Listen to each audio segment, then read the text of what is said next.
ado, we would like to move to our first keynote session. And our first keynote speaker is Ms. Karen Hens, who is a founder Be in Organic. A small introduction about Ms. Karen Hens. Ms. Karen will be speaking on the Sustainable Development Goal number 2, Organic Away for Ecosystem Restoration is the topic. Karen is a renowned international journalist in organic sustainability, more than 3 decades of experience, and we are truly honored to have you, Ms. Karen, to speak for us today. With as also accomplished consultant offering her expertise to the international organic community. A very, very warm welcome to you, Ms. Karen, from all of us at Envirocare Green Awards. Over to you. Thank you. Thanks a lot, Dinal. So hopefully my screen is now shared and you can see it. We can see your screen. Perfect. So then I will start. Yes, esteemed dear audience, dear EGA team, greetings from Germany, where we are just fighting against a massive flooding by now caused by climate change. But that is a topic for later. First, let me greet you, and I'm really grateful to have the honor and the opportunity to speak about the real and urgently necessary change, a kind of organic revolution, a global transformation to save our beautiful planet for us and for the following generations. Being part of the jury of Envirocare Green Award 2021, I have learned about so many ambitious initiatives that have applied for the EGA 2021. And this encourages me to believe that mankind have recognized that it is high time to give back to Mother Nature what we received all these centuries, and to be much more careful with our planet to save it for all next generations. Yes, organic agriculture offers important solutions, and my topic today is how the organic agriculture system can restore our ecosystems. As mentioned by Dinal, I'm referring to SDG II, Zero Hunger. For me, that means also no poverty in any sense, no poverty of food, of nature, of clean air and water, of biodiversity, of health, because everything is interconnected. To give you my personal background and an idea what drives me, let me shortly give you an overview over my personal organic story. So from my childhood on, I had always a particularly close relationship with nature. Later, when I studied agricultural sciences, I learned about the scientific aspects. But more importantly for me, I discovered the essential correlations of agriculture and nature in the practical work on a biodynamic farm. This really shaped me and marked out my path for the future. An important milestone on this path also has been many years of work in organic seed production and the establishment of a company for organic seeds. This was then followed by my journalistic specialization in organic agriculture and international organic markets, as well as my work as a video and film maker in this field. So many times I was able to travel almost all continents to visit organic projects, especially in India. I was always fascinated by the country and its people and have met many active and committed representatives of the organic movement here. In this country, in India, with the largest number of organic farmers in the world. I don't know if you know this. In India, there are 650,000 organic farmers even more. So last year, together with a good friend and colleague from India, I was allowed to organize and moderate a webinar series for BioFach India 2020. And now it was my privilege to study and evaluate many great applications for the EGA 2021. I really was impressed, as I said, with the results and the commitment shown by the participants in the sustainable sector. Great initiatives, successful projects in the organic and sustainable sector, and the passion of many people that I also have met during all these years in my work life are my motivation. This drives me in my vision to make the future greener, environment friendly, organic and fair for a better world. So in the following 25 minutes, I will take into account the importance of biodiversity, climate, soil, water, as well as the benefits of an organic transition for restoring our ecosystems. We have a lot of problems. Let's first have a look to the status quo. It is proven that we are exhausting the boundaries of our planet. We exhaust resources. We witness every single year the earlier date of the Earth Overshoot Day means in half a year we use up the resources of one whole year. This process is accelerating steadily, much faster than scientists have foreseen it. Look to Canada this last 2 or 4 weeks, and with the extreme heat wave, and to Germany now with the floodings. You also have experienced many climate change things in India. So climate crisis is only one result of climate change. And the other is the pandemic for sure. And we have many more bad other effects. So it is high time to act. We cannot wait any longer because scientists show that we are reaching a tipping point, a point of no return. It is clear that agrochemicals, chemical fertilizers, antibiotics, pesticides are poisoning not only our food and soil, but also our groundwater, lakes, rivers, and oceans. Our soil cannot regenerate. It comes to degradation of soils and finally to desertification in many cases. Of course, also through rigorous deforestation and emitting too much carbon into the atmosphere through transport and industry.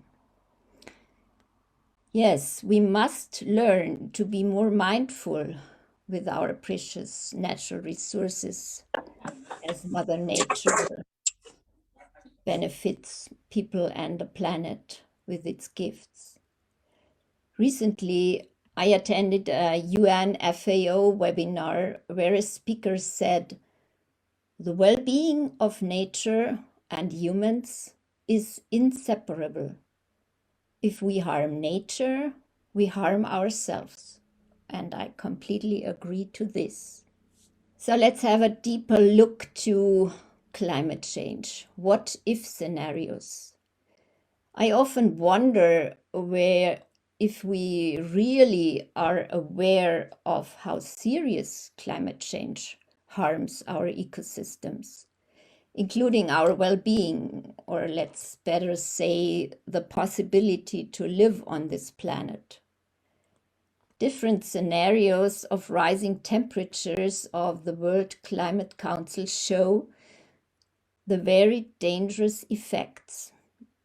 Today we are at the level of 1.2 or 1.3, and already 85% of the coral reefs are affected. You can see that in the row on the very left side of the graphics. 60% of biodiversity and wild animals are gone, and 14% of mankind suffer from climate change. The second scenario in the middle, which we are gonna reach shortly if we don't act rigorously, we will be up to 2 degrees, and you can see how massive sea life will be touched. Almost 95% will be dead or massively affected. 14% of biodiversity on land and wild animals will be gone. And 37% of the global population will suffer. When it comes worse and temperature are rising further, life on Earth won't be possible any longer. Oceans are almost dead, 45% of wildlife is gone, and 1/3 of mankind is affected seriously. What if? Yes, for sure, we are searching for solutions in many parts of the world. And we have now understood, or many people have understood, we have to do something. But what I want to express is that many solutions are not efficient enough. Politicians are signing climate resolution, fine, and that was really a breakthrough, the Paris Agreement. But the progress is much too slow. UN and other organizations are warning since years of the dramatic loss of biodiversity and its risks. But the loss is going on in a high pace, and the efforts to slow it down are obviously blown away. The scarcity of water, sinking groundwater levels on one hand and rising sea levels on the other hand, and the serious pollution of water in all kind of things are a huge threat, especially for underdeveloped countries. They are the first victims. But the pollution and even water scarcity is evident in industry nations too. Next fact that I took out is since almost 2 years we are facing the COVID pandemic. The source, as in many other cases, is the dramatic reduction of biodiversity and wildlife natural space. We must leave the habitats to the wild animals and not reduce it by growing and growing. So soil degradation and desertification are big and serious problems concerning the future of billions of people and a disaster for food security.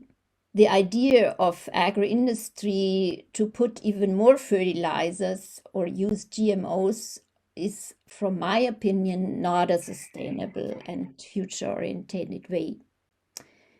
So what really is needed, from my opinion, is that we have to save our soils by keeping them fertile and build humus to store carbon, by strengthening the biome in the soil and balancing the whole ecosystem. Farming must become more natural and organic and sustainably smarter in the sense of decarbonization. Yes, what is bringing us solutions? Experience and eco-models, so to say. So sustainable models and organic transformation experience opens the door for solutions. Agroecology is a big issue and discussed in many international forums. Especially the last 2 years, I recognized that very much, that also the big organizations like UN and FAO and so on are really promoting that, scaling up agroecology. So, and around the globe, everywhere are good examples and help for that, support for that.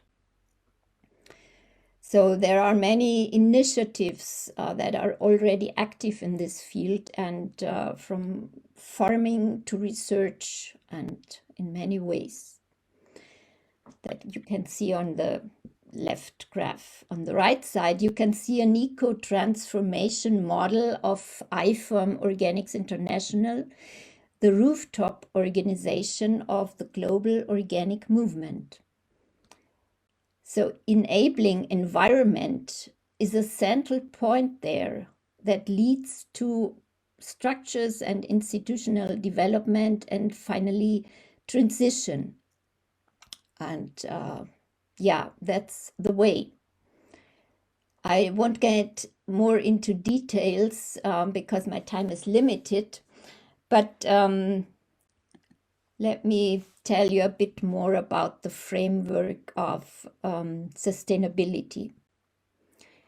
As Dr. Nilesh also mentioned, we are in the UN Decade of Sustainability. The United Nations claimed to reach 17 Sustainable Development Goals by 2030. The goal number 2 is zero hunger.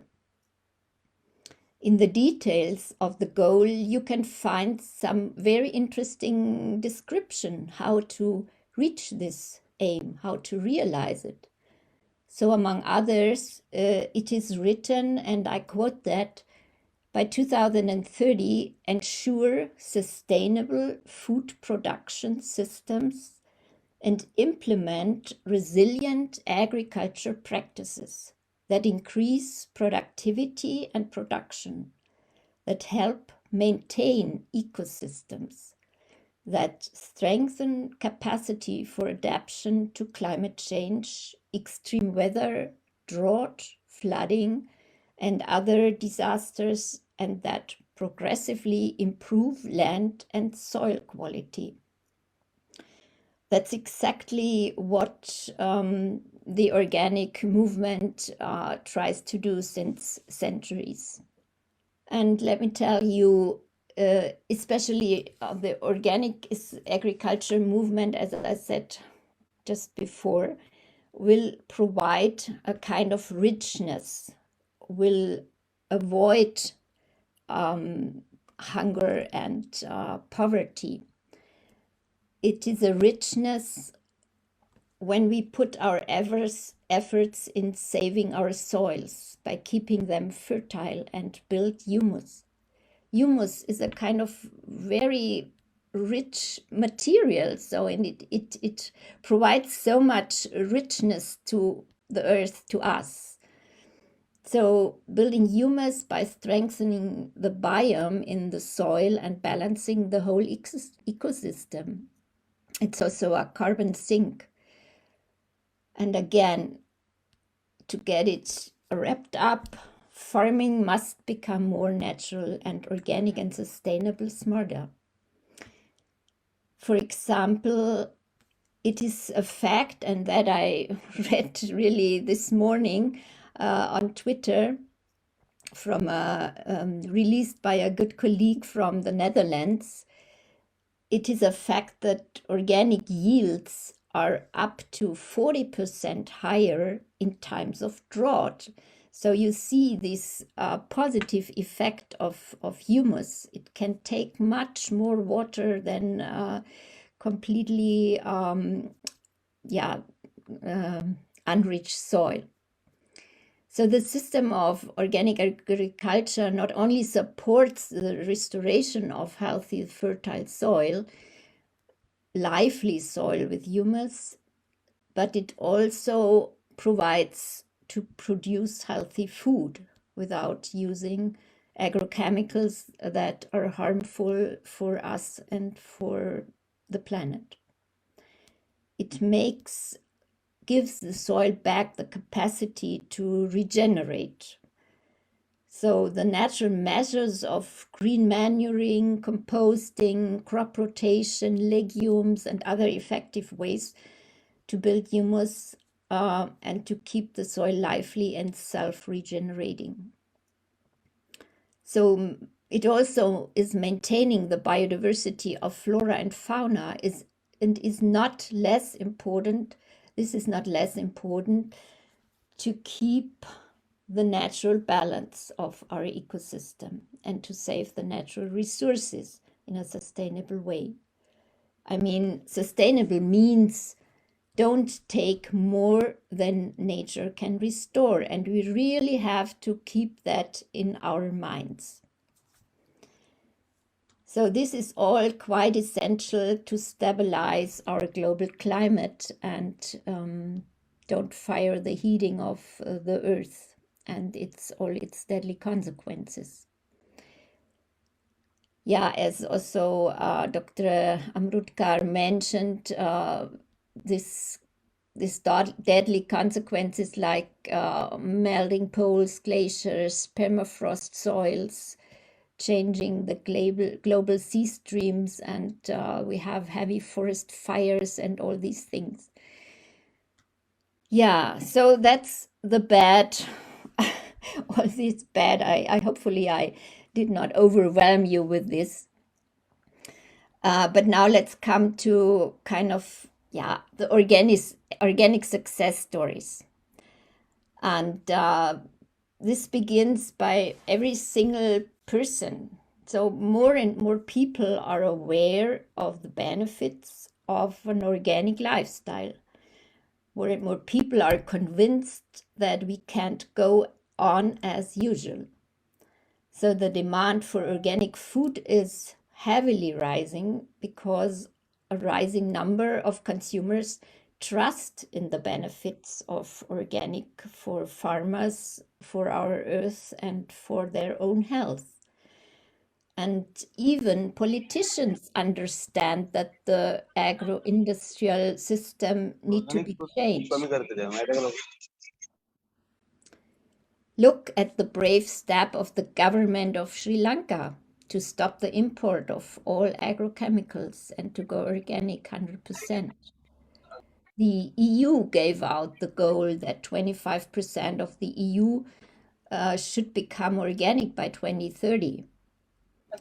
So all these measures are... So what I want to say, the organic movement in agriculture and trade is a proved global success story, leading the way to restore our ecosystems. Organic is a trend and going mainstream in many countries. The immense growth of international organic markets, we have an esteemed global revenue of around more than 120 billion US dollars, and organic land of around 80 million hectares worldwide. That's not the end. That's only a small percentage, but yeah, it's growing really in a high pace. And so the argument organic cannot feed the world, it is a fact and a proved fact by many scientists that organic can feed the world when we are avoiding food waste and we are changing our diets to a more plant-based one. That is, again, also good for the climate. Yes, we should see the bigger picture. We should try to recognize the interconnections. So SDGs and sustainability as well as organic agriculture focuses on these interconnections and a system approach beyond the traditional agricultural system. According to the SDGs, many aspects are recognized from biodiversity, animal and health, soil health, and up to input of reduction and recycling to social values, fairness, participation, co-creation of knowledge, and much more. So you can see that on these graphics provided by GIZ, the German Development Agency. Yeah, and as I said before, true sustainability takes only what nature can restore. That's a very old knowledge. Yeah, now I come to my final conclusions. The necessity of change. Every single year, the essential need for a fundamental change becomes clearer. And the race towards very serious risks for the next generation is obviously. UN and FAO and many other international organizations are promoting the transition towards more agroecology and environmentally friendly strategies. As the Envirocare Green Award shows, there are many innovative ideas and passionate work around the globe. And this is very encouraging. So to close the circle from the beginning. A global common eco-transformation is the goal.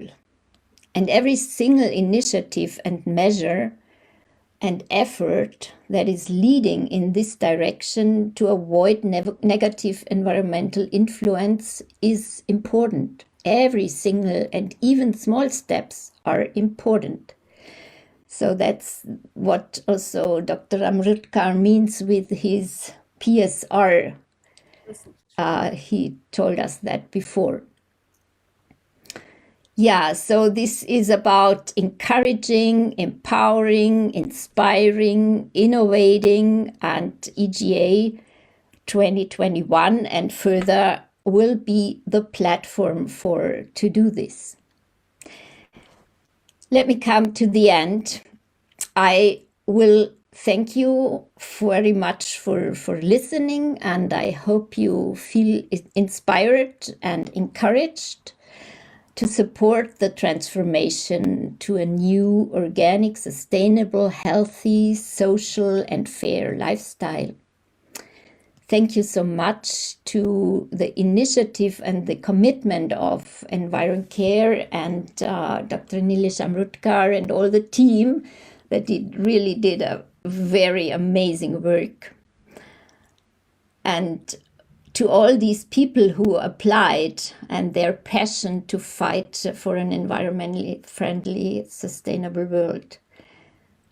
And yeah, I hope so much. So it is already a fact that EGA is pretty much going to be an international platform of a developing movement for innovation and engagement in the sustainable sector.